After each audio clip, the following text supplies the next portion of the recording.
what's up po mga kababayan, mga kapatid. Salamat po sa Diyos sa muling pagkakataon ito. Welcome back to my YouTube channel. So ngayon po ay nandito pa rin tayo sa ating kubo-kubo sa pier ng ating flatboat. So medyo masama ang panahon ngayon at may bagyo. Kaya medyo maraming bangka ngayon. At madalang din yung ating passenger. Napakadalang talaga.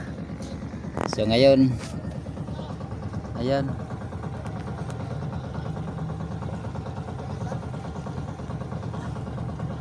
So ayun yung mga passenger sa kabila.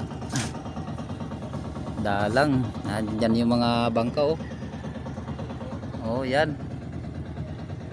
So tambay ngayon. Ang laot ay madilim. Ganyan.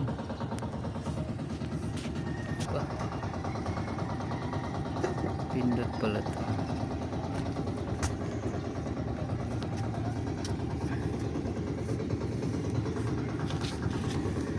Grabing taas. Yeah. Sige daw yaw-yaw. Waday na naon ng kamera. Sayang sige istorya wa kaon. Yan naman taas ng ating. Sige na pong pangayog. Video ang editor. Naku, hindi man ako makalaot. Siya ba, wala mang nag-deliver na isda. Ay nagdating na malaking isda. Yun. May passenger na tayo. Dalawa. Ay si ano pala to. Ha? Pila?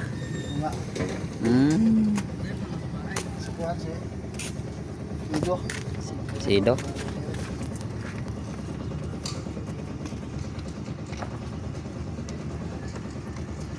Lalim talaga. Yeah.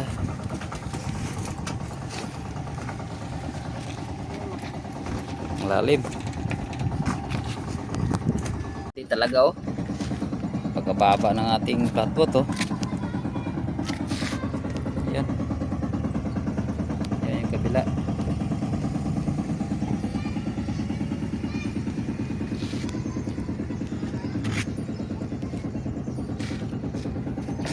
Ito yung ating seawall, di pa na ay breakwater, hindi pa naayos at medyo naputol pa yung pag ano.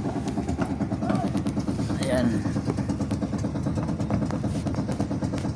May palaot na bangka kahit medyo malakas talagang lalaot. At walang ibang hanap buhay. So nandiyan yung isang flatboat. Ayan. Palaot na siya. Grabe na yung bangka oh.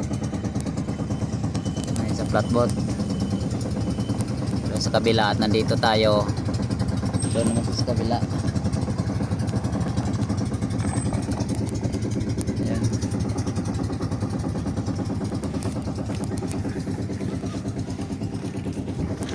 Mayroong mga naglalakad yung passenger natin na lumiko pa.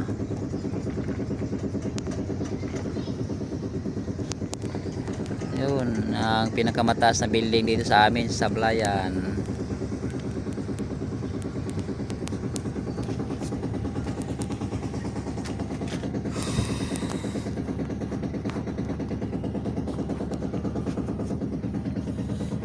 Nagpapahinga-pahinga tayo at napakadalan ng pasahero ngayon.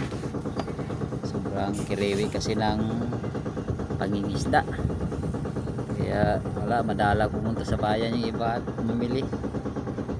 Tinatago talaga nila yung tingipon nila sa paglalaot. Nahanda sa kiriwi. Sa panahon ito, kiriwing-kiriwi talaga dito. Parang nasa buki din pag panahon ng June, July, August.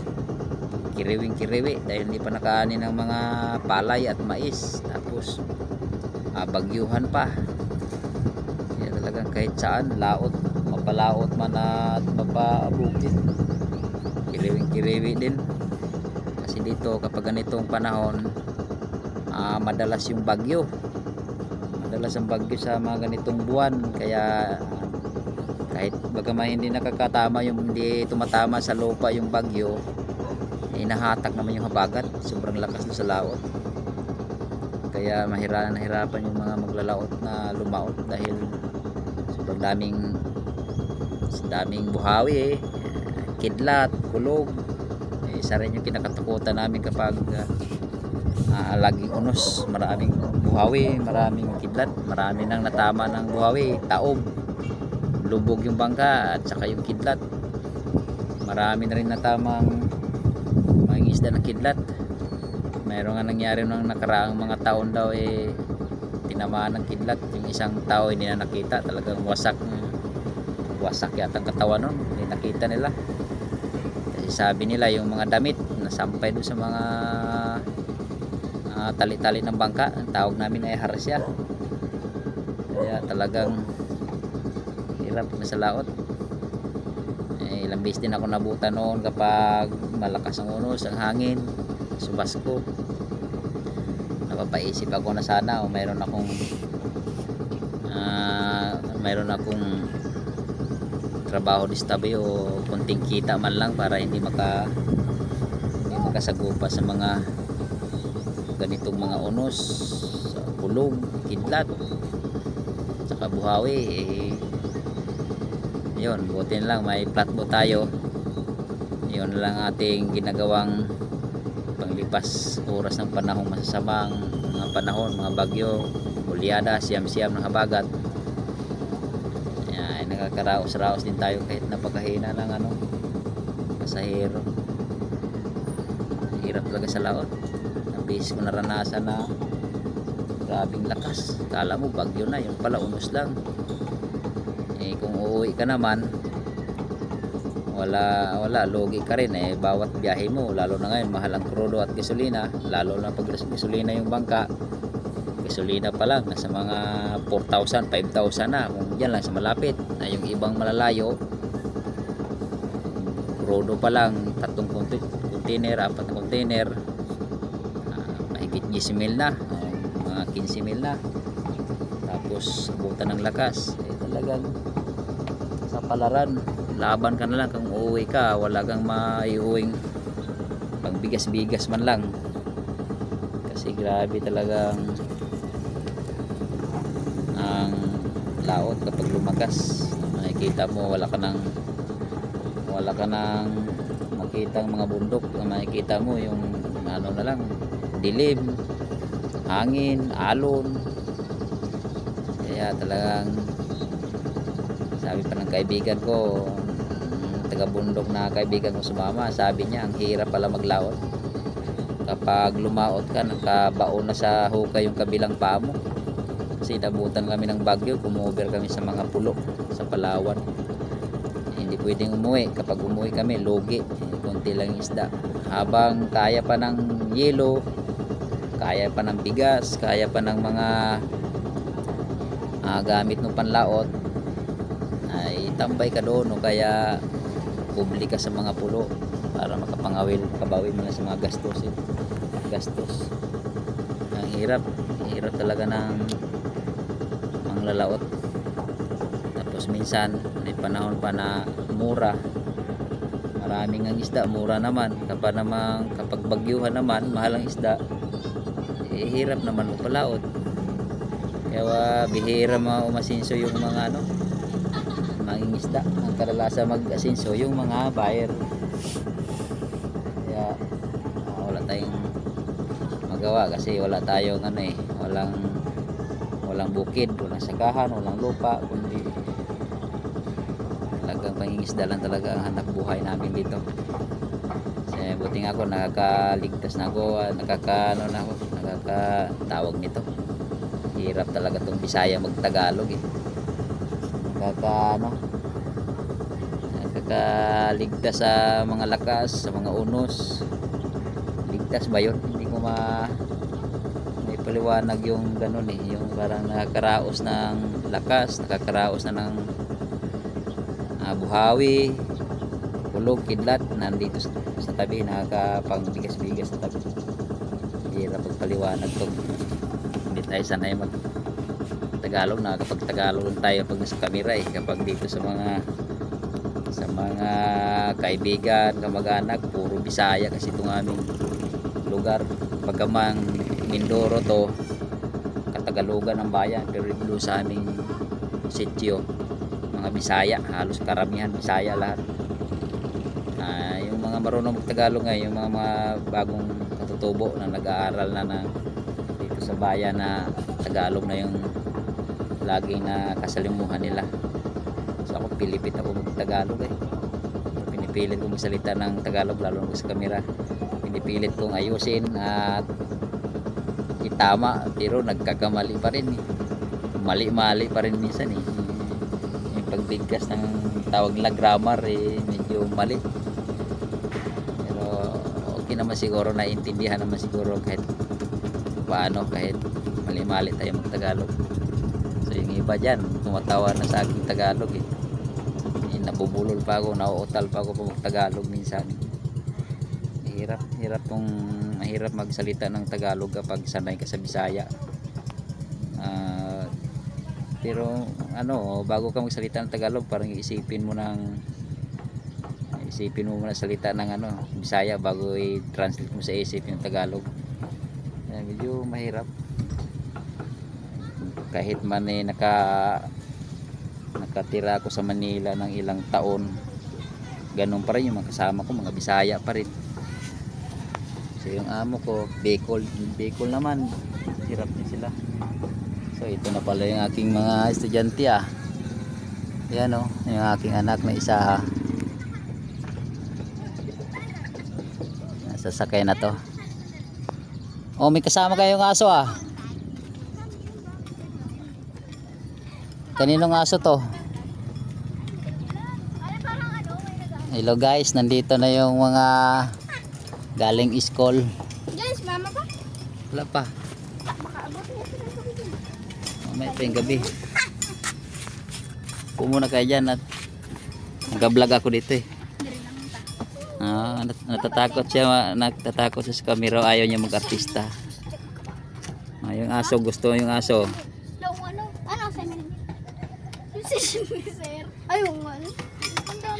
Lagi isa pa diba? Isang araw Itong anak ko parang Muslim nakapiring Parang napapansin ko man din sa amin, sir. Puro ko lang. Wala, sana yung mo, payong. May payong ka? Wala yung payong mo Akin nasa balay, iiwan ko. Nasa balay, Bisaya, Tagalog ka. Nasa balay. Tumiyak siya kayo. Kasi first time niya pa lang yun, ako nga palagit na doon ako. So ayan, hintay-hintay tayo saglit, baka mayroon pang magkasakay na passenger para hindi tayo logi pag biyahe. Ano sir? Ako nga sa prinsip namin nila yan. Ako yung nililip out. Sino yan? Sabihan na lang talaga kita. Nakukulong pa na. Bait naman aso ito Kaya pa ba yung alternative? Bakit? Hindi mo nakita. Ano kasi yung hindi yung thankfully na yung sa Jollibee, tapos yung pintura ng school nila tapos meron pag isa lang yung nga yan, Brigada Eskwela. Sakay na Araw-araw tayo isang linggo sa isang bisis. Naiina talaga si Chate. Uy! Tagandan si Lot. Naiina kita ko. Agoy, kitawanan. Hindi, sakay. Lamot lang. Sara, naiina kita ko. Sara, nalalaglag. Bukso. Yan, malalaglag na pante mo. Yan, sabi yun. Pagang! Wala yung buto. Naalala niyo si Amaya dito? Yung nalatik na. Parang malalaglag ako. Salamat. Wala. Kaya yan. Okay. Kumalka pa talaga ako. Isang linggo pa lang. Dami na pisa. Simple yan. Gulang-gulang. Relax. Yun, patay na daga. Talaga. Baka may... Nasa na ba? Ayun yung cellphone. Aray. Hindi yung ballpen. Ay, naka-video pa yung cellphone. Siya din naka-video yung cellphone. Kitang-kita ka rin. Bye, Chase! Chase na lang tawagin natin. Ay, diba si Chase yung doon sa atin?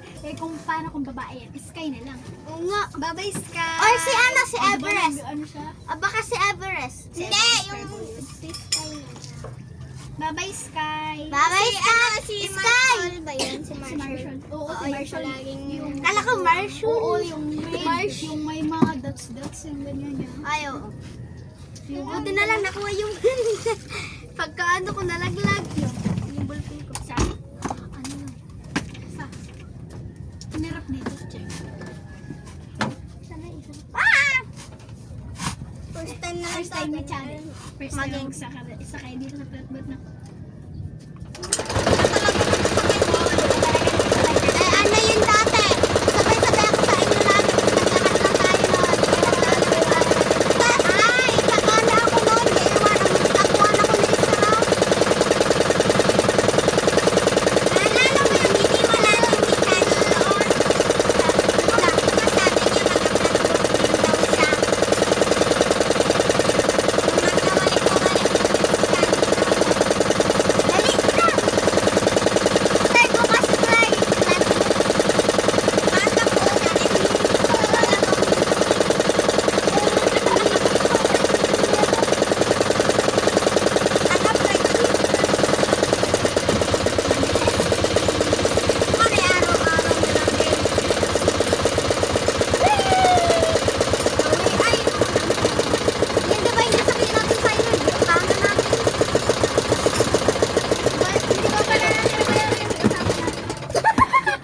Kita ka dyan. Ilang buwan na kaya yun? Ay, hindi. Years na yun. Kailan ka paglagay tayo ng dami yun? Grade 4 tayo nun eh. Ano, grade 4? Grade 3? Ay, oo, grade 3. Oh, grade 4 talaga tayo nun. Ha? Grade 3 siya. Grade 4. Wala namang grade 3. Hindi pa nga tayo magkakaklase ng grade 3. Ano ha? Bye, guys! Malalaglag ako, guys. Si Gabo, hinahanap ka pa. Yan, yan. Bye, guys. Ah! Ikaw muna, isa. Daganin sulod, daganin sulod. Nahadlock daw. Wala na. Ay, paano sumawa ko ang dami? Kabisik-bisik lang talaga siya, de.